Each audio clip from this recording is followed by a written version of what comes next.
ሰላም የተማሪ ቤት ወዳጆች እንደምንቆያችሁ። የዛሬው ቪዲዮ የስምንተኛ ክፍል ጀነራል ሳይንስ ዩኒት 5 ኢኮሲስተም ኤንድ ኢንተራክሽንስ የሚለውን ምዕራፍ ነው ይዤላችሁ የቀረብኩት። ይህ ፓርት 1 ነው።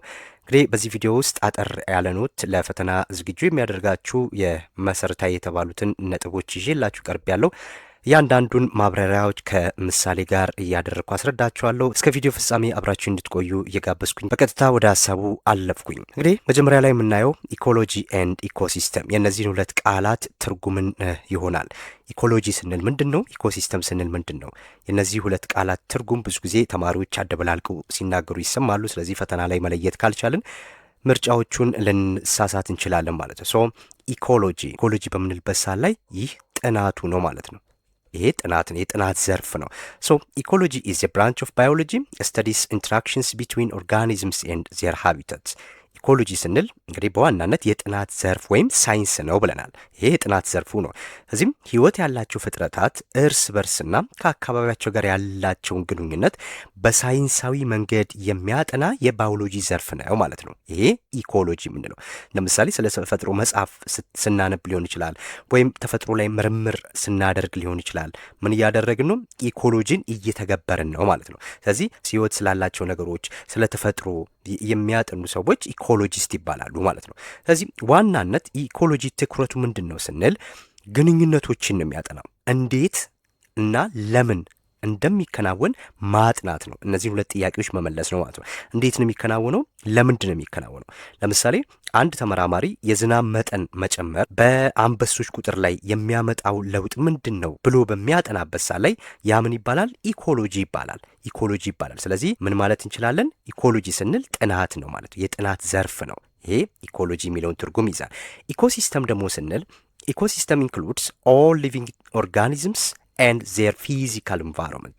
በዋናነት ኢኮሲስተም ስንል ደግሞ ይሄ ቦታው ነው ወይም ስፍራው፣ ቦታውን ነው ይሄ የሚያሳየን ማለት ነው።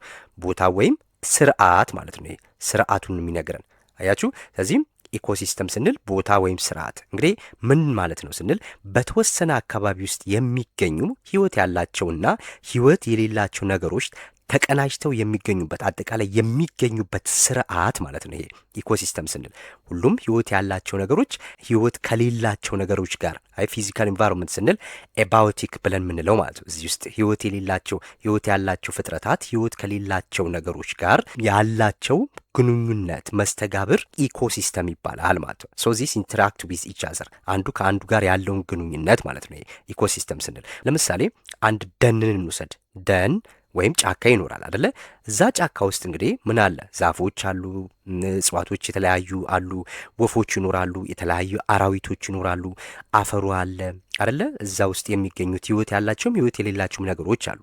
እንግዲህ ስለዚህ አሁን ይሄን ደኑን ምን ማለት እንችላለን? ኤኮሲስተም ብለን እንለዋለን ማለት ነው። ደኑን አጠቃላይ ደኑን ምን እንለዋለን? ኤኮሲስተም።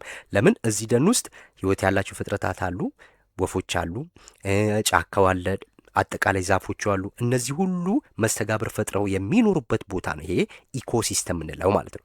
ይሄ ስርዓቱን መስተጋብሩን ወይም ቦታውን ወይም ስርዓቱን የሚያሳየን ነው ማለት ነው ኢኮሲስተም። ስለዚህ በዚህ በደኑ ውስጥ ወፎች እንዴት ጎጆ እንደሚቀልሱ ወይም ፀሐይ ሊሆን ይችላል፣ ዝናብ ሊሆን ይችላል፣ ለዛፎቹ እድገት እንዴት እንደሚረዳ ስናጠና ደግሞ ምን ይሆናል ማለት ነው?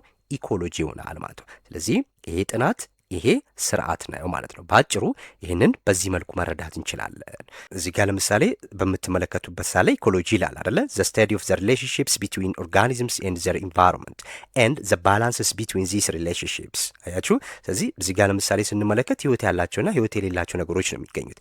ህይወት ያላቸው እዚህ በቀይ የተጻፉት በጠቅላላ ቀይ ያላቸው ህይወት ያላቸው ነገሮች ናቸው።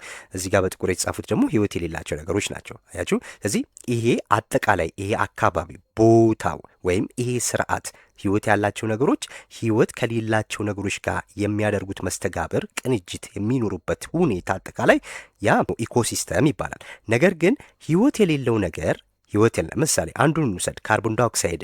እዚህ ጋር ካርቦን ዳይኦክሳይድን እንውሰድ። አየር ውስጥ ነው የሚገኘው። ይህ ካርቦን ዳይኦክሳይድ በበዛ ቁጥር ለምሳሌ በአንዱ በሪፒታይል እዚች ጋር ያለችው ኤሊዋ ላይ ምን ተጽዕኖ ያመጣል ወይም በሰው ላይ ምን ተጽዕኖ ያመጣል ብለን በምናጠናበት ሰዓት ላይ ያ ጥናት ምን ይባላል? ኢኮሎጂ ይባላል ማለት ነው። የፀሐይ ብርሃን ለእጽዋት እድገት ያለው ሪሌሽንሽፕ ምንድን ነው? የስ ምንድን ነው ብለን ይህንንም ስናጠና ምን ይባላል? ኢኮሎጂ ይባላል ማለት ነው። ስለዚህ ኢኮሎጂ ጥናቱ ነው። ኢኮሲስተም ደግሞ አጠቃላይ እዚህ ውስጥ በዚህ አጠቃላይ ስነ ምህዳር ውስጥ የሚኖሩት ህይወት ያላቸውና ህይወት የሌላቸው ነገሮች ናቸው ማለት ነው። ኢኮሲስተም ብለን የምንለው ኢኮሲስተም ይሄ ነው። ይሄ አጠቃላይ ይሄ ኢኮሲስተም ይባላል። እዚህ ጋር ውሃው አለ፣ ሳሩ አለ፣ አበባው አለ፣ የተለያዩ ሪፕታይሎች አሉ፣ እዚህ ጋር እንስሳቶች አሉ፣ የምታያቸው ወፎቹም አሉ። ስለዚህ ይሄ አጠቃላይ ሁኔታው እዚህ ጋር ያለው ቦታው ምንድን ነው የምንለው? ኢኮሲስተም እንለዋለን ማለት ነው። ኢኮሲስተም። ሌላው ነጥባችን ኮምፖነንትስ ኦፍ አን ኢኮሲስተም ይለናል። ኮምፖነንትስ ኦፍ አን ኢኮሲስተም፣ ይሄ የኢኮሲስተም ሁለት ክፍሎችን ነው እዚህ ጋር የሚነግረን። የስነ ምህዳር ክፍሎች የምንላቸው እነማን ናቸው የሚለውን ነው የሚያሳየን ማለት ነው። አንደኛው በስነ ምህዳር ውስጥ ምን ብለናል? ኢኮሲስተም ውስጥ ሁለቱንም ነው የሚይዘው፣ ህይወት ያላቸውንም ህይወት የሌላቸውንም ነገሮች ማለት ነው። ስለዚህ ኢኮሲስተም ሁለት ኮምፖነንቶች አሉት ማለት ነው። አንደኛው የባዮቲክ ኮምፖነንት ብለን የምንለው ነው። የባዮቲክ ኮምፖነንትስ ይሄ ህይወት የሌላቸው ነገሮች ነን ሊቪንግ ቲንግስ ማለት ነው። ሶ የባዮቲክ ኮምፖነንትስ ቫይታል ፊዚካል ኮምፖነንትስ ሪኳየርድ ፎር ላይፍ። እንግዲህ ይሄ ኤባዮቲክ ብለን የምንላቸው ለህይወት አስፈላጊ የሆኑ ህይወት የሌላቸው አካላዊ ነገሮች ናቸው። በእርግጥ ህይወት ባይኖራቸውም ግን ለህይወት እንዲቀጥል ግን አስፈላጊ የሆኑ ነገሮች ናቸው ማለት ነው። ኤባዮቲክ ኮምፖነንትስ ብለን የምንላቸው ለምሳሌ ከዛ ውስጥ እነማን አሉ? ወተር፣ ሰንላይት፣ ኤር፣ ቴምፕሬቸር፣ ሂዩሚዲቲ እያልን ብዙ ነገሮችን መዘርዘር እንችላለን። ህይወት ላላቸው ፍጥረታት በጠቅላላ እነዚህ አስፈላጊ ነገሮች ናቸው። ያለ ኤባዮቲክ ኮምፖነንት ባዮቲክ ኮምፖነንቶች ወይም ህይወት ያላቸው ነገሮች ሊኖሩ አይችሉም ማለት ነው። በቃ በአጭሩ ኤባዮቲክ ስንል እነዚህን ነው የምንዘረዝረው ማለት ነው። ሁለተኛው ባዮቲክ ኮምፖነንትስ ብለን የምንላቸው ናቸው። እዚህ ጋር ደግሞ ባዮ ማለት ህይወት ማለት አይደለ? ስለዚህ ባዮቲክ ኮምፖነንትስ ስንል ደግሞ ሊቪንግ ቲንግስ ማለት ነው። ህይወት ያላቸው ነገሮች ናቸው። ሶ ኦል ሊቪንግ ኦርጋኒዝምስ ኢን ኤ ፓርቲኩላር ኢኮሲስተም ይሄ ባዮቲክ ምንላቸው ናቸው። ህይወት ያላቸው አካላት ማለት ነው። እዚህ ውስጥ እነማን ይጠቀሳሉ ስንል እጽዋቶች አሉ፣ እንስሳቶች፣ ባክቴሪያ፣ አልጌ የምንላቸው ማይክሮ ኦርጋኒዝሞችን የተለያዩ ጨምሮ ህይወት ያላቸው ነገሮች ውስጥ ናቸው። ስለዚህ ባዮቲክ ኮምፖነንት እንላቸዋለን ማለት ነው። የነዚህ ህይወት እንዲቀጥል እዚህ ጋር ያሉት ህይወት የሌላቸው ነገሮች እጅግ በጣም ወሳኝ ናቸው ማለት ነው። ስለዚህ ውሃ ካላገኘ የትኛውን ፍጥረት ሟች ነው። የፀሐይ ብርሃንም ልክ አየርም እንደዛው አይደለ? ስለዚህም ኤባዮቲክ ኮምፖነንት ግዴታ ለህይወት ላላቸው ነገሮች አስፈላጊ ነው ማለት ነው። ለምሳሌ እዚህ ጋር ባዮቲክ ፋክተርስ ብለምንላቸው እዚህ ጋር የተዘረዘሩትን ነው። ባክቴሪያ አለ፣ እዚህ ጋር ፈንጊ አለ፣ ፕላንትስ፣ አርኪያም፣ አኒማልስ፣ ፕሮቲስትስ እነዚህ ነገሮች በጠቅላላ ህይወት ያላቸው ነገሮች ናቸው። ህይወት የሌላቸውንም ስናይ ቅድም የዘረዘርናቸውም እንዲሁም በተጨማሪ ሌሎች ነገሮችም አሉ እዚህ ጋር አይደለ? ኤር፣ ሳሊኒቲ፣ ሶይል፣ ቴምፕሬቸር፣ ላይት፣ ዋተር፣ ሚኔራልስ፣ ፒኤች፣ ሂዩሚዲቲ እነዚህ ነገሮች ሁሉ ህይወት ላላቸው ፍጥረታት እጅግ በጣም አስፈላጊ የሆኑ ኮምፖነንቶች ናቸው ማለት ነው። ስለዚህ ኤኮሲስተም ሁለት ኮምፖነንት አለው። አንደኛው ባዮቲክ ምንለው፣ ሁለተኛው ኤባዮቲክ ብለን ምንለው። ታይፕስ ኦፍ ባዮሎጂካል ኢንተራክሽን የሚለውን ነው እዚህ ጋር የምናየው። የፍጥረታት መስተጋብር ማለት ነው። የፍጥረታት መስተጋብርን ስናይ ሁለት ክፍል አላቸው ማለት ነው። አንደኛው ኢንትራስፔሲፊክ ኢንተራክሽን ብለን የምንለው ነው። ኢንትራ ስፔሲፊክ ኢንተራክሽን እቺን በደንብ ለዩዋት። ስለዚህ ኢንትራ እና ኢንተር ሲሆን የተለያየ ትርጉም ስለሚሰጥ ማለት ነው። ሶ ኢንትራስፔሲፊክ ኢንተራክሽን ስንል ዚስ ኢንትራስፔሲፊክ ኢንተራክሽን ኦከርስ ቢትዊን ዘ ሴም ስፒሺስ አያችሁ። ስለዚህ ይህ ኢንትራስፔሲፊክ የምንለው በአንድ አይነት ዝርያዎች መካከል የሚደረግ ግንኙነት ነው ማለት ነው። በተመሳሳይ ዝርያዎች ውስጥ ያለ ግንኙነት ነው። በቃ በአጭሮችን ነው የምትይዙት ማለት ነው። ሶ ለምንድን ነው ይህንን መስተጋብር ወይም ግንኙነት የሚፈጥሩት ስንል በተመሳሳይ እንስሳ ለምሳሌ አንበሳን ከአንበሳ ጋር ብንወስድ ምን ያደርጋል? ለምግብ ሲል ምን ሊያደርግ ይችላል? ፋይት ሊያደርጉ ይችላሉ አይደለ? ለምግብ ለቦታ ወይም ድንበራቸውን ለማስጠበቅ ወይም ለጾታዊ ግንኙነት ሊሆን ይችላል። ለነዚህ ነገሮች ሲባል የሚደረግ ፉክክር አለ አይደለ? ያ ፉክክር የተደረገው በማን ነው? በተመሳሳይ ዝርያ ውስጥ ነው። አንበሳ ከአንበሳ ጋር፣ ወፍ ከወፍ ጋር ሊሆን ይችላል፣ ውሻ ከውሻ ጋር። ለምሳሌ አጥንት አንድ ውሻ ሲያገኝ ምን ያደርጋል? በቃ የራሴ ነው ብሎ ይይዛል። ሌላ ውሻ ሲመጣ ይጮዋል አይደለ? ያ ለምንድን ነው? ያንን ያስኩት እኔ ነኝ፣ ስለዚህ የኔ ነው ይገባኛል ነው እየተደረገ ያለው። ይህ ኢንተራክሽን ከማን ጋር ነው? በተመሳሳይ እንስሳት ወይም በተመሳሳይ ዝርያዎች ውስጥ የሚደረግ መስተጋብር ወይም ኢንተራክሽን ምን ይባላል? ኢንትራ ስፔሲፊክ ኢንተራክሽን ይባላል ማለት ነው። በቃ ባጭሩ እችን ነው የምትይዙት ማለት ነው። ፈተና ላይ ከዚህ የዘለለ ሀተታ ስለማትጠየቁ ማለት ነው። ኦኬ በምስል ስናየው ይህን ይመስላል። ለምሳሌ ወፎች ይሆን እዚህ ጋር ምግብ ይኖራል። የስ እዚች ጋር ሌላ ወፍ አለች። ስለዚህ ይህ የተገኘውን ነገር የይገባኛል ጥያቄ ስለሆነ ምን ያደርጋሉ? ፋይት ሊያደርጉ ይችላሉ ማለት ነው። ስለዚህ ያሸነፈው ይበላል። በእንስሳት ዓለም ላይ ሁልጊዜም አሸናፊ ነው የሚኖረው አደለ? ተሸናፊ ያው ለአሸናፊው የምግብ ግብአቱ ይውላል ማለት ነው። ሁልጊዜም እንደዚህ ነው የሚኖረው። እዚህ ጋም እንደምትመለከቱት ተመሳሳይ እንስሳቶች ናቸው፣ ግን ፋይት እያደረጉ ነው። ስለዚህ እንደዚህ አይነት መስተጋብር ኢንትራ ስፔሲፊክ መስተጋብር ኦር ኢንትራክሽን ይባላል ማለት ነው። ሁለተኛው ታይፕስ ኦፍ ባዮሎጂካል ኢንትራክሽን ላይ ስንሄድ ሁለተኛው የምናገኘው ኢንተር ስፔሲፊክ የምንለው ነው። ኢንተር ስፔሲፊክ የስ እዚች ጋር ኢንትራ ነበር የቀድሞ፣ ይሄ ኢንተር ስፔሲፊክ ኢንተራክሽን እንለዋለን። ሶ ኢንተር ስፔሲፊክ ኢንተራክሽን ደግሞ ዚስ ኦከርስ ቢትዊን ዲፍረንት ስፒሽስ። አያችሁ፣ ይሄ ደግሞ በተለያዩ ዝርያዎች መካከል የሚደረግ ግንኙነት ነው ማለት ነው። ስለዚህ የተለያዩ ዝርያዎች በእንስሳት ዓለም ለምሳሌ አንበሶች ከጅብ ጋር ሊጣሉ ይችላሉ። ነብር ከጅብ ጋር ሊጣላ ይችላል። የተለያዩ እንስሳቶች ሊጣሉ ይችላሉ። ለምን ስንል ለተለያዩ ነገሮች ሊጋጩ ይችላሉ። በዋናነት ግን አንድ በአንዱ ድንበር ላይ ሌላው ሲመጣ ሊጋጩ ይችላሉ። ሁለት ባደኑት እንስሳት ላይ የይገባኛል ጥያቄ ሲያነሱ ሊጋጩ ይችላሉ ማለት ነው። እነዚህ ናቸው ብዙ ጊዜ ሊያጋጫቸው የሚችለው። ሶ ዚስ ኢንትራስፔሲፊክ ኢንተራክሽን ኦከርስ ቢትዊን ዲፍረንት ስፒሺስ። ፐርፐዙ ምንድን ነው? ቫሪየስ ሰርቫይቫል ኒድስ ነው። እዚህ ለመኖር ሲባል ነው የሚያደርጉት ማለት ነው። ይሄ የሚያደርጉት ለዛ ነው። እዚህ ጋር ምሳሌ ሃይነስ ኤንድ ላይን ኢንትራክቲንግ አያችሁ። እዚህ ጋር እዚች ጋር ምን አለች? የምትታደን እንስሳ አለች ማለት ነው። ሶ እችን እንስሳ ለማደን ጅቡም ይፈልጋል፣ አንበሳውም ይፈልጋል። ስለዚህ እችን እንስሳ ሊያድን የሚችለው ከነዚህ ከሁለቱ ተጣልተው አሸናፊ ሆነው ነው ማለት ነው። ዘ ፊተስት ዊል ሰርቫይቭ ነው ሁልጊዜ ማለት ነው። ስለዚህ ሁለቱ ፋይት ያደርጋሉ፣ ያሸነፈው ሊያድን ይችላል ማለት ነው። በመሀልም ልታመልጥ ትችላለች እሷ። ስለዚህ ዋናው ፖይንቱ ምንድን ነው? እዚህ ጋር በተለያዩ የእንስሳ ዝርያዎች ውስጥ የሚደረግ ፉክክር ያ ኢንተር ስፔሲፊክ ይባላል ማለት ነው። ኢንተር ስፔሲፊክ እንዳትረሱ ይሄንን። ሌላኛው ነጥባችን ፕሬዲሽን ኤንድ ሲምባዮሲስ ይለናል። እዚህ ጋር ፕሬዲሽን ኤንድ ሲምባዮሲስ። ፕሬዲሽን ስንል አዳኝነት ማለት ነው። ፕሬዲሽን ፕሬዲተርስ፣ እዚህ ጋር አዳኝ ማለት ነው አደለ? ስለዚህ ምንድን ነው ታዲያ አዳኝነት ስንል? አዳኝነት ስንል ፕሬዲተርስ አር አኒማልስ ዛት ፊድ ኦን አዘር አኒማልስ ኦር ፕሬ አለ። ፕሬዲተር አዳኝነት ምንድን ነው? አንዱ ፍጥረት ወይም አዳኙ ፕሬዲተሩ ሌላኛውን ፍጥረት ወይም ታዳኝ ወይም ፕሬ እንለዋለን። ፕሬ ታዳኟ ማለት ነው። ፕሬዲተር አዳኙ ነው።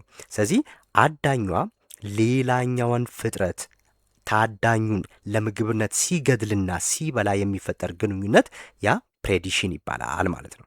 እንዳትረሱ ፕሬዲሽን ይባላል። ስለዚህ እዚህ ጋር ሁለት ነገሮች ናቸው አሉ። አንዱ አዳኝ አለ፣ ተጠቃሚው ማለት ነው የሚጠቀመው፣ እና ታዳኝ አለ፣ ተጎጂ አለ ማለት ነው። ስለዚህ እዚህ ላይ አንዱ ተጠቃሚ አንዱ ተጎጂ የሚሆንበት ግንኙነት ነው አደለ? ስለዚህም የግንኙነታቸው ቆይታንም ስናይ በጣም አጭር ጊዜ ነው። ያም አዳኙ ታዳኙን ይይዛል፣ ይገድላል፣ ከዛም ይበላል፣ አለቀ እንጂ አላምዶ ቀስ ብሎ ምናምን የሚባል ነገር የለም በዚህ ጊዜ ማለት ነው። የጊዜ ርዝመቱን ስናይ ለአጭር ጊዜ የሚቆይ ነው ማለት ነው። ለምሳሌ አንበሳን አሁን ስናይ አንበሳ አዳኝ ነው አደለ? አንድን ሌላ ታዳኝ እንስሳ ለምሳሌ አጋዘን ሊሆን ይችላል ሲይዝ ቀርቦ ተላምዶ ምናምን አዘናግቶ አይደለም የሚበላው አይደል? ያደፍጣል፣ ኢላማ ውስጥ ያስገባል፣ ቀጥታ ይይዛል፣ ይገላል፣ ይበላል፣ በቃ አለቀ። ስለዚህ ፕሬዲተር ይሄንን ይይዛል ማለት ነው። ይሄ አይና ፊሊንግ ሆነ ካው አያችሁ፣ ይሄ ጅብ ከብትን ሲበላ ማለት ነው፣ ይገላል፣ ይበላል። ስለዚህ ፕሬዲተር እንለዋለን ነው። ሲምባዮሲስ ስንል ግን ዚህ ሲምባዮሲስ ኤኒ ባዮሎጂካል አሶሲዬሽን ቢትዊን ቱ ዲፈረንት ኦርጋኒዝምስ ዛት ኢንትራክት ክሎዝሊ። አያችሁ፣ ሲምባዮሲስ ማለት ሁለት የተለያዩ ዝርያዎች ለረጅም ጊዜ አብረው ተቀራርበው የሚኖሩበት ግንኙነት ነው ማለት ነው። እዚህ ጋር መቀራረብ የሚባል ነገር የለም። ፕሬዲተር ላይ ማደን፣ መብላት፣ አለቀ። ስለዚህ ሲምባዮሲስ ስንል ግን ሁለት የተለያዩ ዝርያዎች ለረጅም ጊዜ አብረው ተቀራርበው የሚኖሩበት ግንኙነት ነው ማለት ነው። ልክ እንደ አዳኝነት በአንድ ጊዜ የሚያልቅ አይደለም። የሚያልቅ ሳይሆን ቀጣይነት ያለው የቅርብ ግንኙነት ነው ማለት ነው ሲምባዮሲስ ምንለው። ስለዚህም በዚህ ጋር እንግዲህ እነዚህ ሶስት መሰረታዊ ነገሮች አሉ በሲምባዮሲስ ላይ። እዚህ ላይ አንዱ ተጎጂ አንዱ ጎጂ ነው አይደለ? ወይም አንዱ ይጠቀማል አንዱ ሟች ነው። በቃ ተጎጂ ነው ብቻ ሳይሆን ሟች ነው በቃ አንዱ። ስለዚህ እዚህ ላይ ግን ሲምባዮሲስ ላይ እነዚህ ነገሮች አሉ። ሉክ አንደኛው ካን ቢ ቤኔፊሻል ቱ ቦዝ ሲምባዮሲስ ሁለቱንም ተጠቃሚ ሊያደርግ ሊችል ይችላል። ዊን ዊን ሊሆን ይችላል። ይሄኛው አያችሁ ሁለቱም ተጠቃሚ ሊሆኑ ይችላሉ። ወይም ዋን ካን ቤኔፊት ዋን ዊዛውት አፌክቲንግ ዘ አዘር። አያችሁ እዚህ ጋር ደግሞ ካን ቤኔፊት ዋን ዊዛውት አፌክቲንግ ዘ አዘርስ አንደኛው ተጠቃሚ ይሆናል፣ ነገር ግን ሌላኛውን ሳይጎዳ ነው የሚጠቀመው ማለት ነው። ስለዚህ አንደኛው ተጠቃሚ ነው፣ ሌላኛው ግን አይጠቀምምም አይጎዳምም ማለት ነው። ይህንንም እናየዋለን በዝርዝር። ሶስተኛው ካን ቤኔፊት ዋን ኤንድ ሃርም ዘ አዘር አንደኛው ሊጠቀም ይችላል፣ አንዱ ግን ሊጎዳ ይችላል ማለት ነው። እዚህ ላይ አያችሁ የጊዜ ቆይታ አላቸው ግን እዚህ ይሄ ሲምባዮሲስ ላይ ማለት ነው። ሶ እነዚህ ሶስቱን ነገሮች የሚዘረዝርልንን ሲምባዮሲስ ሪሌሽንሺፖችን ደግሞ እንመልከት ማለት ነው። እዚህ ጋር በምናይበት ሳ ላይ ይሄ አሁን ፕሬዲሽን ነው፣ አድኖ የሚበላ ነው። ይሄ ነብር አለ እዚህ ጋር፣ እዚች ጋር ደግሞ የታደነች እንስሳ አለች። በቃ አንገቷን ይዟታል።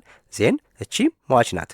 በቃ አለቀ፣ በላት አለቀ ማለት ነው። ይሄ ፕሬዲተር ነው የሚባለው ማለት ነው። ፕሬዲተር በእርግጥ በእንስሳ ዓለም ላይ ብቻ ሳይሆን ፕላንትም ፕሬዲተር አለ። የፕላንት ፕሬዲተር ቬነስ ፍላይ ትራፕ የምትባል ተክል አለች። ቬነስ ፍላይ ትራፕ ቅጠሏን ከፍታ ትጠብቃለች። ልክ ኢንሴክቶች ምናምን የተለያዩ ኢንሴክቶች እዛ ቅጠሉ ሲገቡ ቅጠሏን ትዘጋለች ማለት ነው። ዜን ቅጠሏን ትዘጋለች።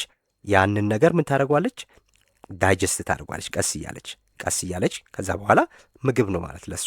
ቬነስ ፍላይ ትራፕ የምትባል ፕላንት አለች። እሷም እንደ ፕሬዲተር ልትጠቀስ ትችላለች ከፕላንቶች ማለት ነው። ይሄ እንደዚሁ ላሳውቃችሁ ብዬ ነው እንጂ መጽሐፋችሁ ላይ ያለ አይደለም። ሶ ፕሬዲሽን ይሄ ነው። የቅድሙ ሲምባዮሲስ ላይ ያሉት ደግሞ እነዚህ ናቸው ማለት ነው። ሪሌሽንሺፖቻቸውን ስናይ አንደኛው ሙቹዋሊዝም የምንለው ነው። ሙቹዋሊዝም ዊን ዊን ሪሌሽንሺፕ ነው፣ ሁለቱም ተጠቃሚ ስለሚሆኑ ማለት ነው። ኤንድ ኦልሶ ኦብሊጋቶሪ በቃ ሙቹዋሊዝም ላይ መርሳት የሌለባችሁ ቤዚክ ወርድች ናት ማለት ነው። ሶ ሙቹዋሊዝም ኦብሊጋቶሪ ነው ማለት ነው። ምን ማለት ነው? ሉክ ሙቹዋሊዝም ቦዝ ኦርጋኒዝምስ ቤኔፊት አንድ ሁለቱም ኦርጋኒዝሞች ተጠቃሚ ናቸው በሙቹዋሊዝም ማለት ነው። ሁለቱም ተጠቃሚ ናቸው። ነገር ግን ግንኙነታቸው ደግሞ ግዴታዊ ነው፣ ኦብሊጋቶሪ ነው። ያ ማለት ለአንዱ መኖር የሌላው መኖር አስፈላጊ ነው ማለት ነው። የአንዱ ለሌላው መኖር አስፈላጊ ነው ሙቹዋሊዝም ላይ ማለት ነው። በደንብ ይህንን መረዳት መቻል አለባቸው። ይሄ በተመሳሳይ ይህን ዲፊኒሽን ሊይዝ የሚችል ሌላ አለ። ይሄ ፕሮቶኮፕሬሽን ብለን የምንለው ማለት ነው። ሁለቱም በፕሮቶኮፕሬሽን ላይም ሁለቱም ኦርጋኒዝሞች ተጠቃሚ ናቸው።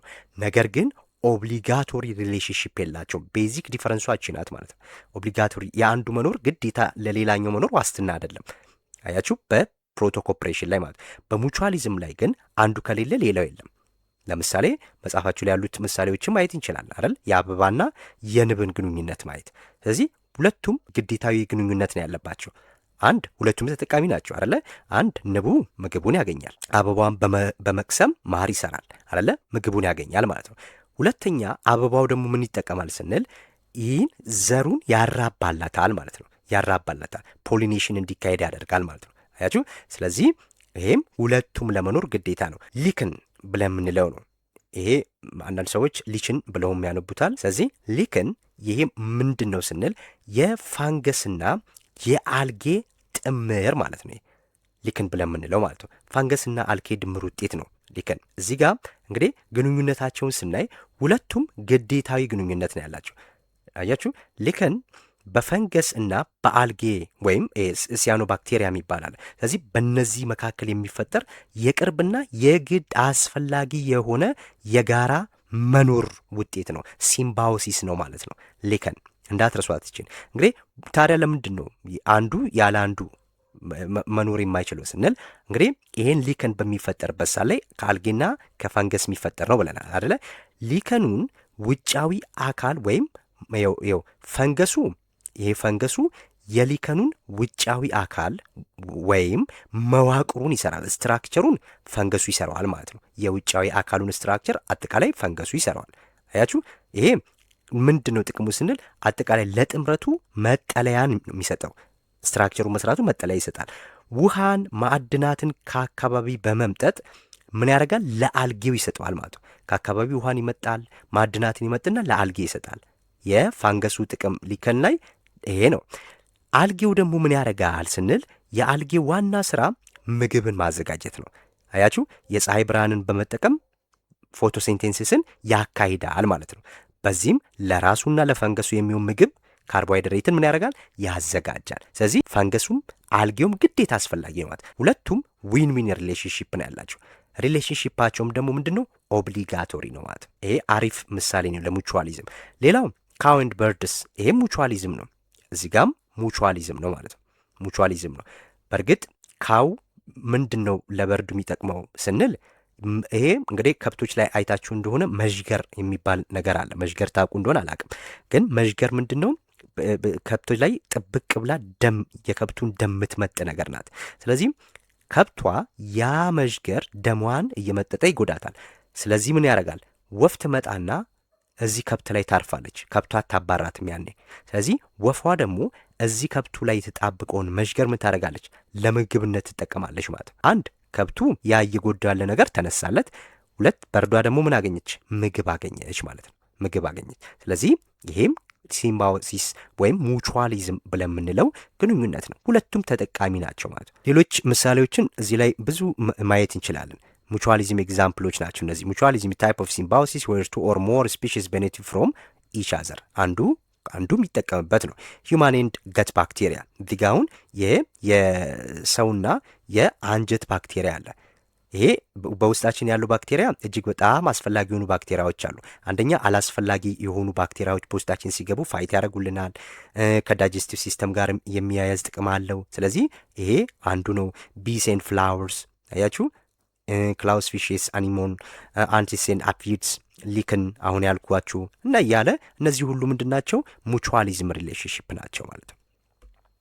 ሌላኛው ኮሜንሳሊዝም ብለን የምንለው ነው። ከሲምባዮሲስ ሁለተኛው ሪሌሽንሽፕ ኮሜንሳሊዝም እንለዋለን ማለት ነው። ኮሜንሳሊዝም እዚህ ጋር ምንድን ነው ግንኙነታቸው ስንል ሉክ ኢን ዚስ ሪሌሽንሽፕ ዋን ኦርጋኒዝም ቤኔፊትስ፣ አንዱ ምን ይሆናል? ተጠቃሚ ይሆናል። the other is neither benefited nor harmed፣ ሌላኛው ግን አይጠቀምም ጉዳትም አይደርስበትም ወይም አይጎዳም ማለት ነው።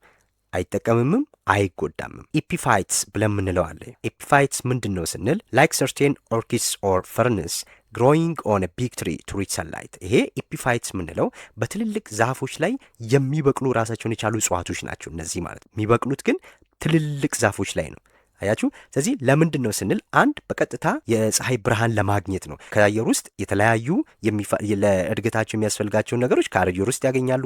ስለዚህ ከትልቁ ዛፍ ላይ የሚጋሩት ምንም ነገር የለም። ትልቁ ዛፍ እሱ ላይ በመሆኑ ምንም የሚጎዳው ነገር የለም ማለት፣ የሚጠቅመውም ምንም ነገር የለም ማለት። እንደዚህ አይነት ግንኙነት ኮሜንሳሊዝም ብለን የምንለው ይህንን ነው ማለት ነው። እዚህ ጋር ለምሳሌ እንመልከት። ይኸው አሁን ይሄም እዚች ጋር ከብት አለች አይደለ?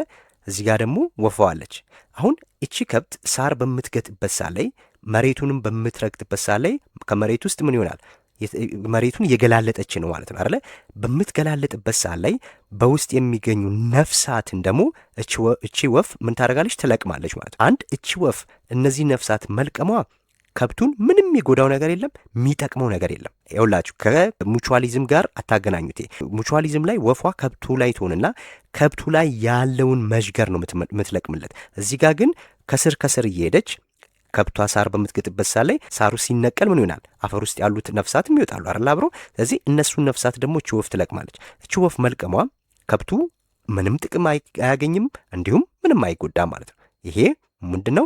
ኮሜንሳሊዝም ምሳሌ ነው። ሁለተኛ እዚህ ጋር የምናየው ነው ኢፒፋይትስ ብለን ያልነው ይሄንን ነው። ኢፒፋይትስ ጌትስ ሰንላይት ኤንድ ኒውትረንትስ ባይ ሊቪንግ ኦን ዘ ሆስት ፕላንት። አያችሁ አሁን ይሄ ትልቁ ዛፍ ይሄንን ተመልከቱ። እዚህ ዛፍ ላይ ነው እቺ አበባ የበቀለችው ማለት ነው።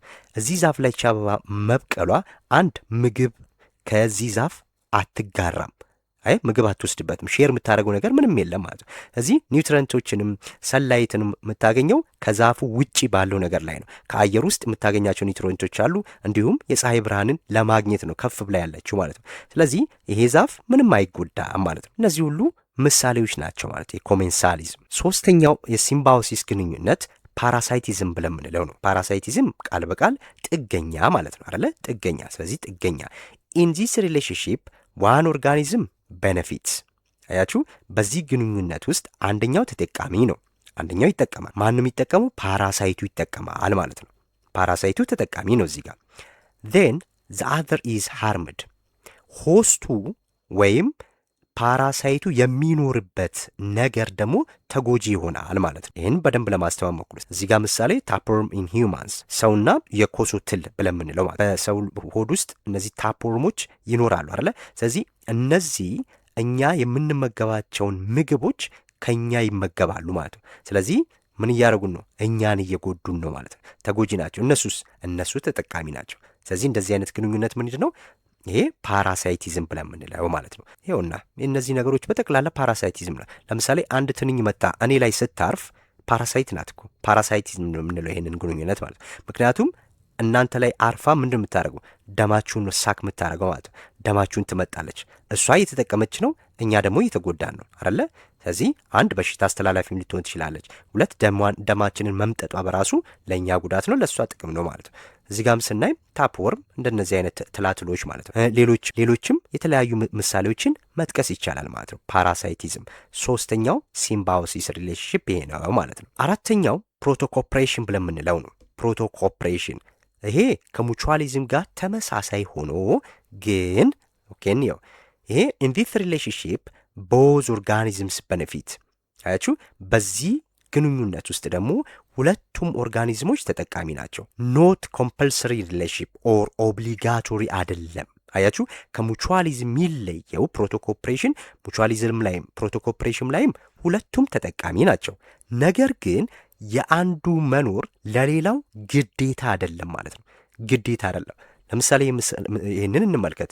በርድስ ክሊኒንግ ክሮኮዳይል ቲዝ የስ የአዞን አፍ የበርድስ ክሊኒክ ክሮኮዳይል ቲዝ አለን። አዞ ከበላ ከተመገበ በኋላ አፉን ከፍቶ ይቀመጣል። በዛ ሰዓት ላይ ወፎች ይገቡና ምን ያደርጋሉ? አፍ ውስጥ የቀሩትን ቅሪቶች ምን ያደርጋሉ? ይመገባሉ ማለት ነው። አንድ ለአዞ ምን እያደረጉ ነው? ያ ጥርሱን እያጸዱለት ነው ማለት ነው። እነሱ ግን ለራሳቸው ምን እያደረጉ ነው? ምግብ እየተመገቡ ነው። ስለዚህ ሁለቱም ተጠቃሚ ናቸው አደለ? አዎ። ግን እነዚህ ወፎች ባይኖሩም አዞ ጥርሱ ባይጸዳም መኖር ይችላል። የአዞ ጥርስ ውስጥ ያለው ምግብ ባይኖርም እነዚህ ወፎችም መኖር ይችላሉ፣ ሌላ የምግብ ሶርስን በመፈለግ ማለት ነው። ስለዚህ አንዱ ግዴታ ለሌላው መኖር ዋስትና አይደለም። ከሙቹዋሊዝም ጋር የሚለየው ቤዚክ ቃሏ እቺ ናት። ኮምፐልሰሪ ኦር ኦብሊጋቶሪ የምትለው ማለት ነው።